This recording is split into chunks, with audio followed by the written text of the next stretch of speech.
Labas rytas.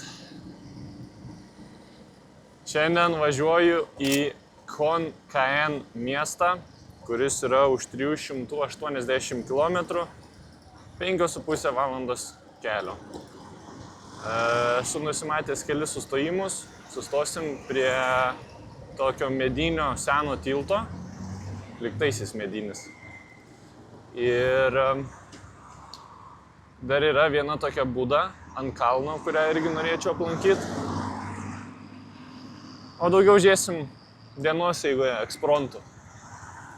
Sustojau į 7-Eleven, nes nieko šiandien nevalgiau, tai pusryčiam bus sumuštiniai su kumpiu ir sūriu, trikampiniai, tie tipiniai afigeni sumuštiniai.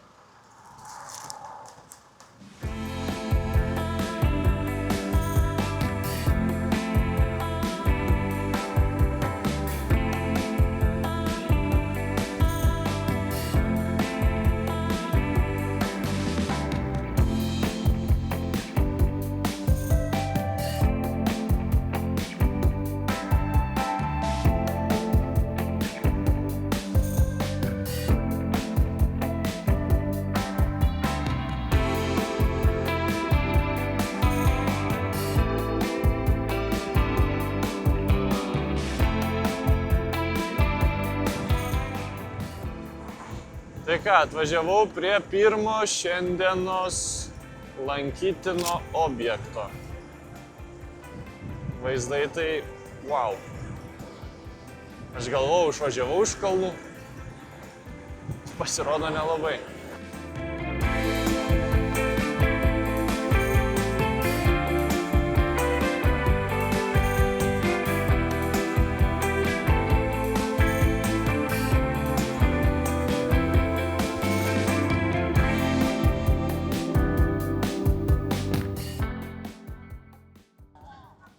Tai šita visa šventykla buvo pastatyta 2004 metais, tai ne taip ir seniai. Ir jinai yra viena įspūdingiausių Tailande dėl vieno bruožo, kad čia yra milijonai įvairaus stiklo, spalvų, porceliano ir taip toliau gabaliukų aplipdyta šventykla. Nu ir su vaizdais į kalnus. Taipogi šita šventykla buvo pastatyta vienuoliams kaip meditacijos centras. Nu, dabar aišku, pilna turistų. Ir čia patarčiau su baltom kojinėm nevažiuot, nes prieš einant į šventyklą turi nusimt batus ir visur basom. Tai gerai, kad sugalvojau šiandien juodas užsidėti. Ko, sunkan.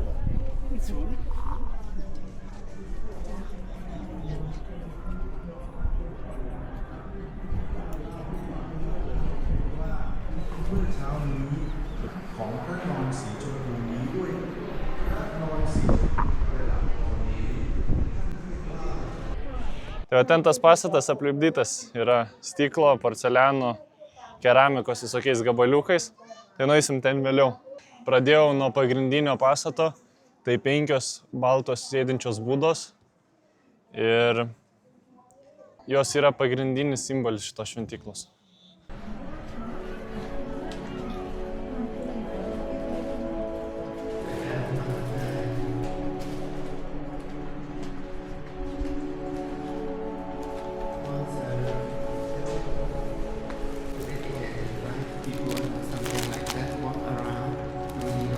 Okay.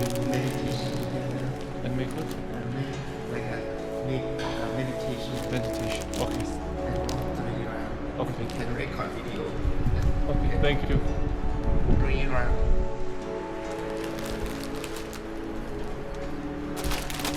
Tai čia davė kažkokį dalyką į rankas ir sako, praeik kaip meditacija.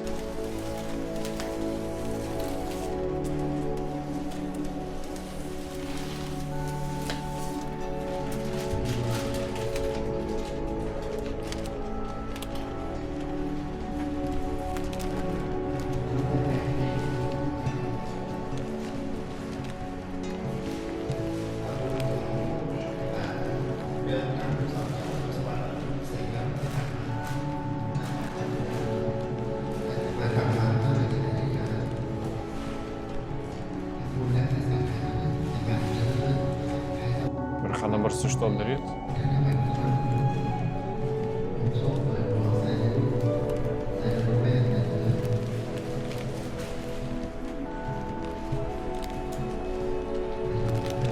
Where it is? 3 rounds. Okay.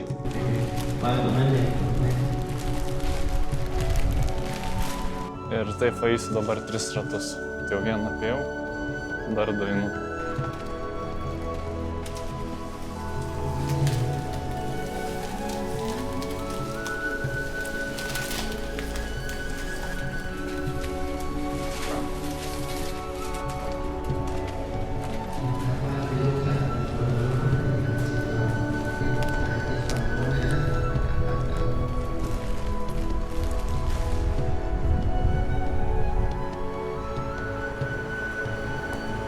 Tik dabar pamačiau, kiek ten pinigų yra sukišta į tą centre, kur sėdi būda. Čia kaip gėlė, skaitos negėlė. Ir va žalių kupiūrų po 20 batų prikišta visų. Nu, paliksiu ir aš kažkokį auką.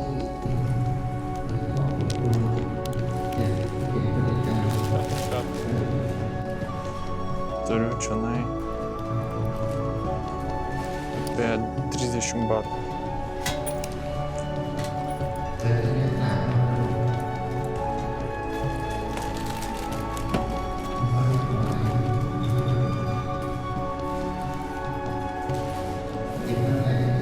Beveik visą sumečiau. Ir geriausia dalis šitos šventyklos, tai kad jinai nemokamai įėjimas, tik susimoki už parkingą 20 batų. Tai gal ten ir yra tas įėjimo mokestis, bet kaip 20 batų, tai labai pigiai. Šita šventykla sutinku, kad jinai turėtų kainuoti kokius 200-300 batų.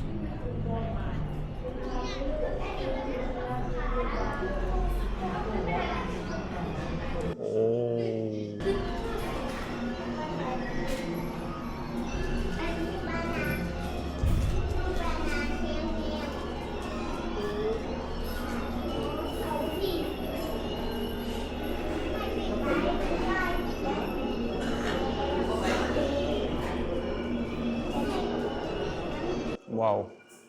Čia, man atrodo, gražiausios būdos, kokias esu matęs Tailande.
Bent jau ChatGPT sakė, kad toj mozaikui yra apie 5 milijonai dalelių.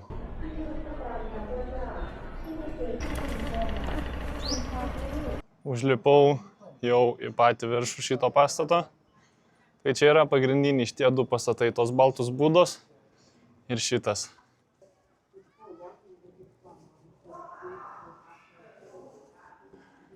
O kitas geras dalykas šitos šventyklos, tai kad labai mažai baltų turistų. Gal kokius tik 5 mačiau, daugiau, manau, tailandiečiai vietiniai.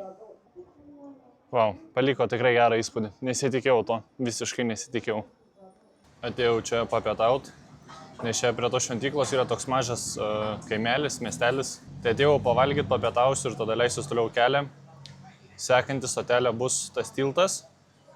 Jeigu neklysiu, tai aš jį net ir pervažiuosiu.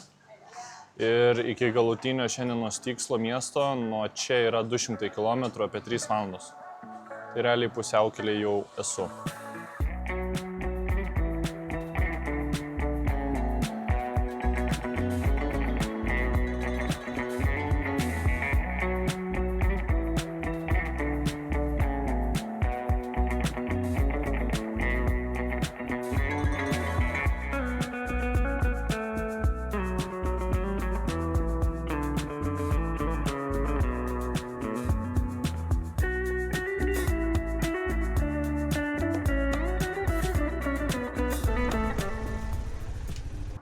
Atvažiavau prie to tilto. Šita vieta yra pasižymė tarp keliautojų, sustot pasigrožėti vaizdais. Ir šitas tiltas visiškai nėra medinis. Man iš nuotraukų kažkaip pasirodė, kad jis bus medinis. Bet deja, tai yra iš betono konstrukcija ir jisai yra aukščiausias betoninis tiltas, kur aukštis siekia 50 metrų vienoje vietoje. Ir taip pat yra viena tokia liūdnesnė istorija apie šitą tiltą, kad 2013 metais autobusas su 26 liktais žmonėm nuvažiavo į skardį. Manoma, kad buvo tiesiog viršytas greitis ir dėl išlenkto tokio posūkio tiesiog vairuotojas nesuvaldė ir nuvažiavo į skardį. Tai visi žmonės mirė ir dabar sklinda kalbos, kad čia vaidenas ir vyksta paranormalių reiškinių. Kiek tiesos yra, nežinau, tikriausiai vietiniai čia labiau prideda tų istorijų, bet toks tas tiltas. Ir šitas tiltas yra ganėtinai svarbus, kadangi jis jungia šiaurės Tailandą su rytų šiaurės Tailandu, nes anksčiau buvo keliai, kurie ėjo palei pat kalnus, jie buvo siauri ir pavojingi, tai dėl to pastatė šitą tiltą.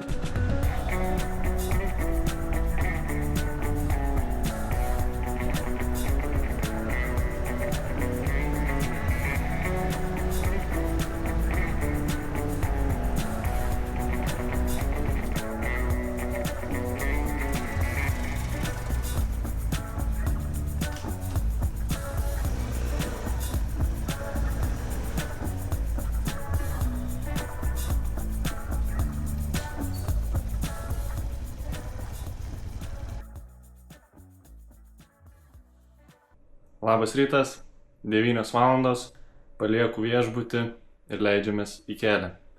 Tai atvažiavau užvakar į hostelį, kuriam visiškai negalėjau visą naktį miegot. Ta prasme, ten buvo tailandiečiai, buvo turistų, bet vienas scrollina TikToką, kitas žiūri YouTube, trečias telefonų kalba, ketvirtas su kompu dirba ir taip visą naktį. Paskui vienas knarkė, kitas vaikšto, žodžiu, neįmanoma buvo miegot. Tai pasiėmiau viešbutį, už viešbutį sumokėjau 10 eurų už naktį.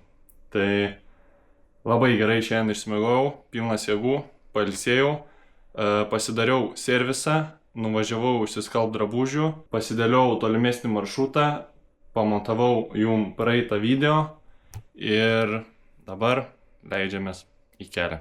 Šiandien laukia 200 km ir važiuosim iki Buriram miestelio.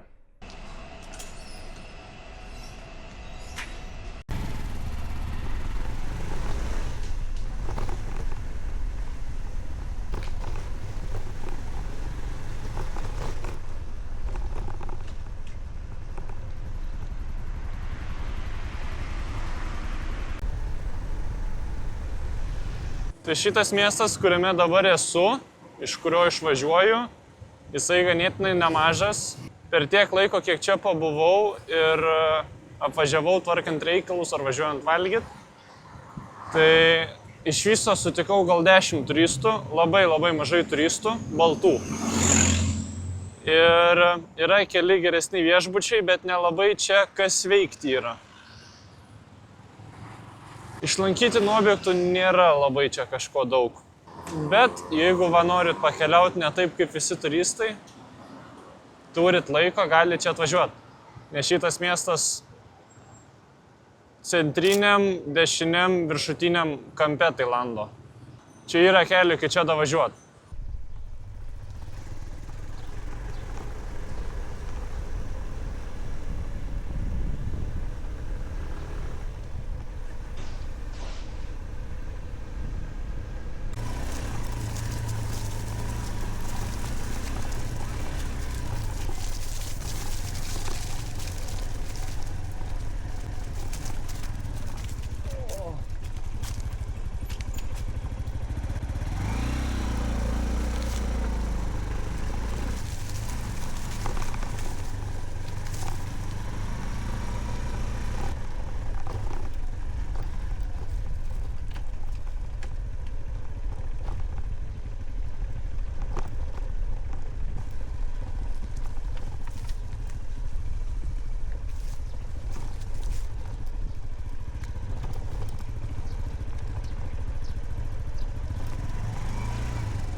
Tai kai planavau maršrutą, radau šitą vietą mažai žinomą ir pagalvojau, kad bus čia gera proga pasidaryti sustojimą.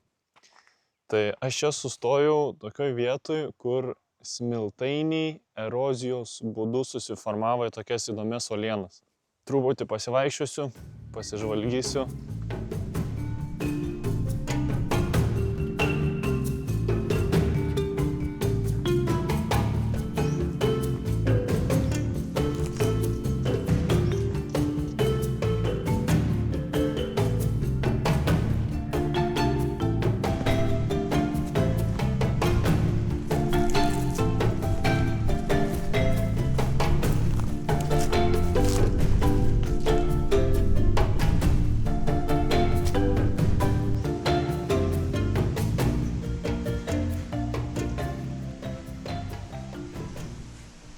Nieko kažko labai įspūdingo, bet neįprasta tokia vieta, tai visai įdomu buvo pasivaikščiot, labai tinka pailsėt.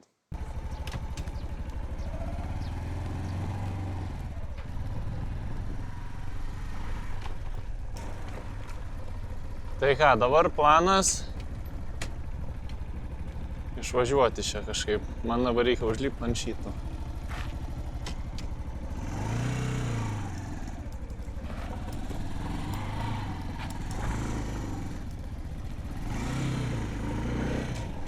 Dabar važiuoju į tą Buriram miestą ir tenai yra Buriram pilis, kurią noriu aplankyti. Iki miesto man liko 120 km, apie 2 valandos kelio.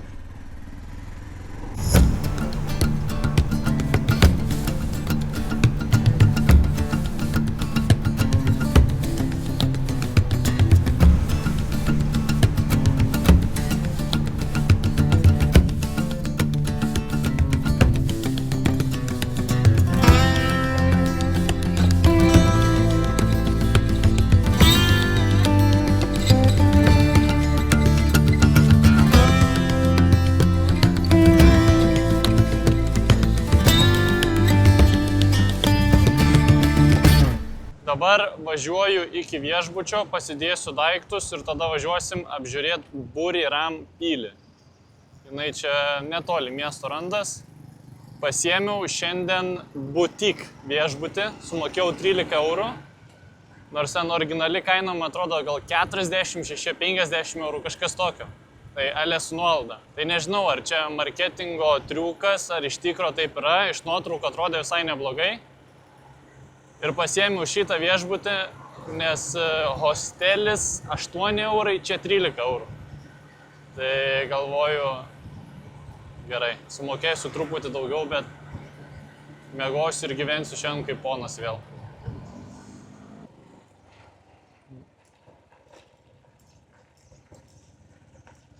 Nu, iš išorės ne per geriausiai atrodo, bet ir nesiskundžiu.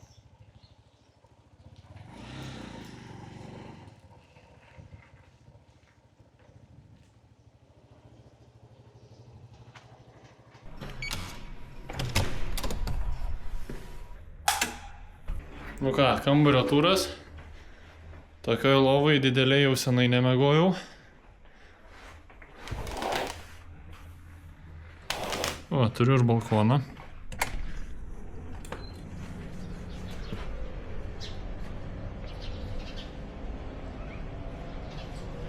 Nu, nice. Ką galiu pasakyti?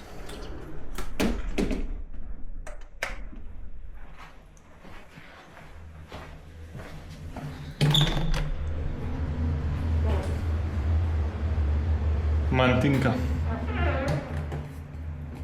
Kaip už 13 eurų, tikrai tinka. Atvažiavau čia prie tos pilies, man po kairę stovi aleta pilis, bet už nugaros ten yra, man atrodo, lenktynių trasa, jeigu neklystu. Bet negalėjau vidų važiuoti. O prieki manęs yra Buriramo United futbolo komandos stadionas, žodžiu. Čia pasirodo turi futbolo visą komandą. Likau maloniai nustebęs tokiais dalykais. Nes šiaip čia ganėtinai mažas tas miestelis. Nu ir tikrai nesitikėjau, kad turės stadioną ir dar lenktynių trasą. Net McDonald'ą turi. Kai kurie didmiesčiai Tailande net neturėjo McDonald'o. Bet nežinau, kaip į kitos pilies nuvažiuoti. Ok, radau.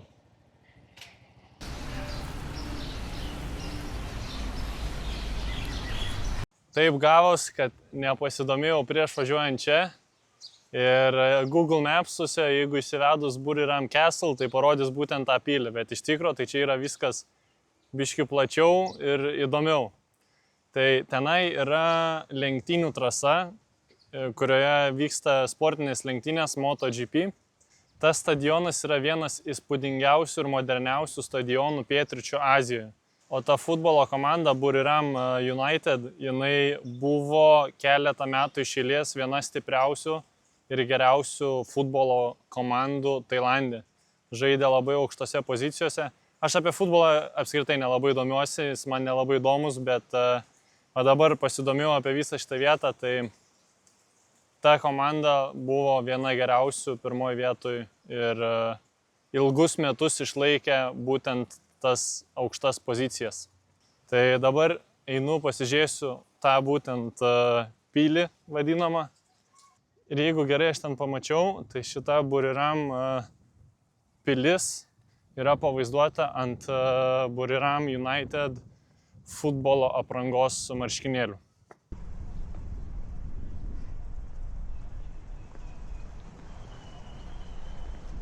Tai patį stadioną pastatė per 256 dienas ir jame telpa apie 32 000 žmonių.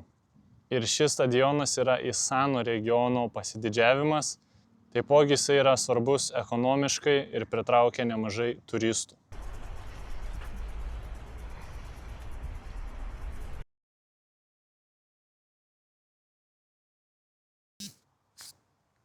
Man iš tikro šita pilis vadinama labiau primena šventyklą iš Kambodžos. Nes iš tikro nuo Buriram šito miesto iki Kambodžos yra visiškai netoli. Esu labai arti Kambodžos sienos. Tai dabar ir paaiškina, kodėl čia yra McDonald's, KFC ir visi kiti europietiški restoranai, nes atvažiuoja nemažai turistų į šitą stadioną pasižiūrėti. Dabar viskas aišku. Ir dėl to visa šita vieta labai išpuoselėta, prižiūrėta ir sutvarkyta. Aišku, kadangi dabar nevyksta jokių rungtynių, visas šitas miestelis tuščias. Tai čia yra šito futbolo komandos merčo parduotuvė. Ir kaip ir sakiau, ta pilis, kurią ką tik apžiūrėjau, yra jų logotipas. Varau, pamėginsiu patekti į vidų ar į stadioną, ar į tą lenktynių trasą kažkur. Visai norėčiau pažiūrėti viduj, kaip kas atrodo. Tai gal kažkur pavyks įsmukt.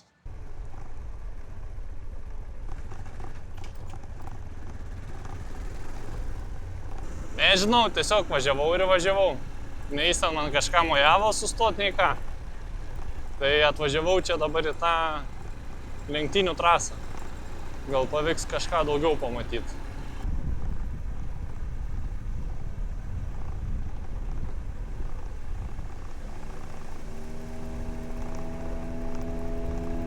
Man atrodo, čia vyksta lenktynės viduj.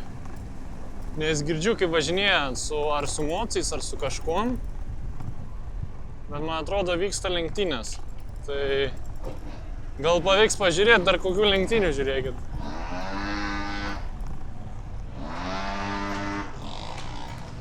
Jo, vyksta lenktynės, lenktyniauja su mocais.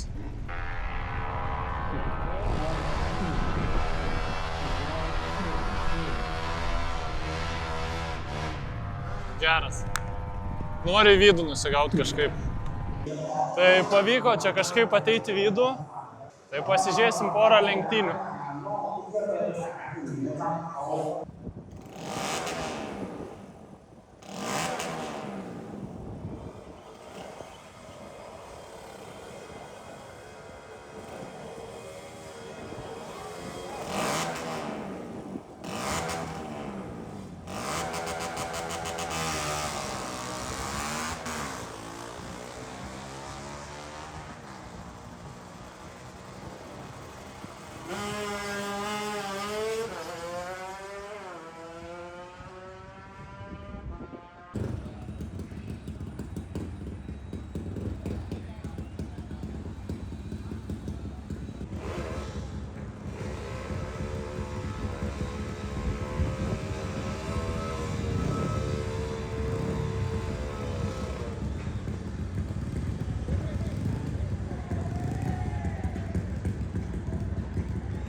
Nu, nežinau, aš man atrodo, ten juos visus aplenkčiau su savo Suzuki. Kažkaip jie ten labai vaikiškai, negreitai važiuoja. Jeigu rimtai, tai jie ten skrenda. Nevažiuoja, bet skrenda. Aš nežinau, kokio atstumo yra šita trasa, bet per 15 sekundžių mačiau vienas pravažiavo visą trasą. Jie ten startuoja ir paskui tiesiog atsigulė ant moco, kad, na, aišku, nebūtų jokio vėjo pasipriešinimo. Bet, wow. Tie motociklai irgi tokie žaisliniai, atrodo mažučiai. Bet jeigu važiuoja, tai važiuoja. Atėjau į stadioną, sumokėjau 100 batų užėjimą, dabar esu konferencijų salėj, kur treneriai ir fuliorai atsakinėdavo į klausimus ir visą ką. Tai. O čia yra jų istorijos ir trofėjų siena. Tai va tiek va trofėjų turi. Taurė ir surašyti metai. Tai belenkiek. Tai va, sakė, aš eisiu ir į stadioną. This one, football and microphone use first match inside stadium. Tai šitą kamuolį naudoja pirmam mače šitam stadione. Tai čia dabar atėjau į persirengimo kambarį. Kvepia dėzikais. Masažų stalai.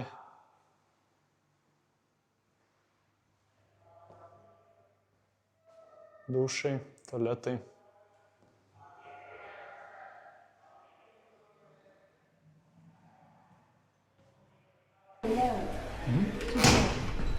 Okay. Thank you. Ir išėjom į stadioną.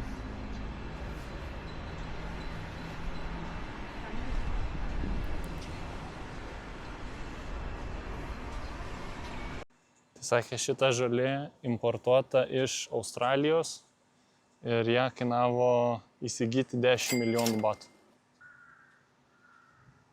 O čia sėdėjo Buriram United, o čia atvažiuodavo svečiai. Irgi visi treneriai, žaidėjai ir taip toliau. Nu tai va, apžiūrėjom ir stadioną. Viską pamatėm. Sakiau, nesidarysiu, bet vis dėlto, kadangi nemokamai, tai pasidariau dar nuotrauką. Bet tikriausiai keliausiu į šiukšlių dėžę, nes dėja aš vietos neturiu. Nors ir neužima daug vietos ir nesveria daug, bet man tai yra daug. Tai nežinau, pažiūrėsiu, o gal ir pasiliksiu. Tai va, dabar važiuoju aš atgal į hotelį, nusipraust, pailsėt.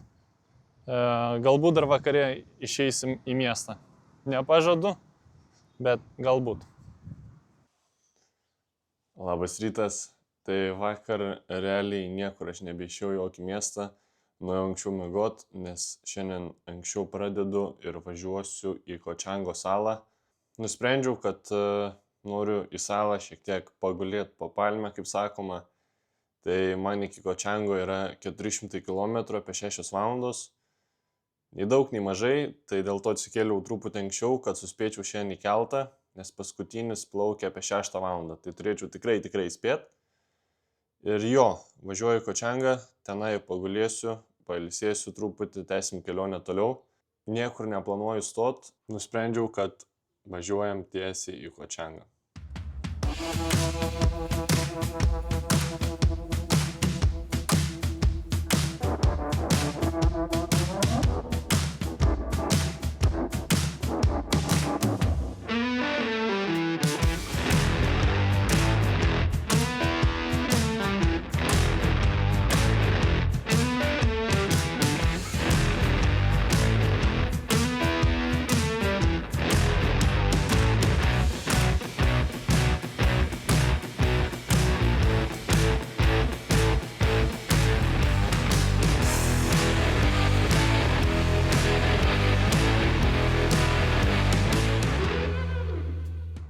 Nu tai suspėjau keltą, laukiu, tuoj va turėtų jau atplaukt. Dabar yra lygiai 5:30. Tai Išvažiavau 9:30, tai 7 valandos iki čia važiuoti. Aišku, turėjau 3 sustojimus, daugiau gal net. Pietus dar, tai kaip ir normaliai.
Praėjo jau kelios dienos, kai atvažiavau Kočangą.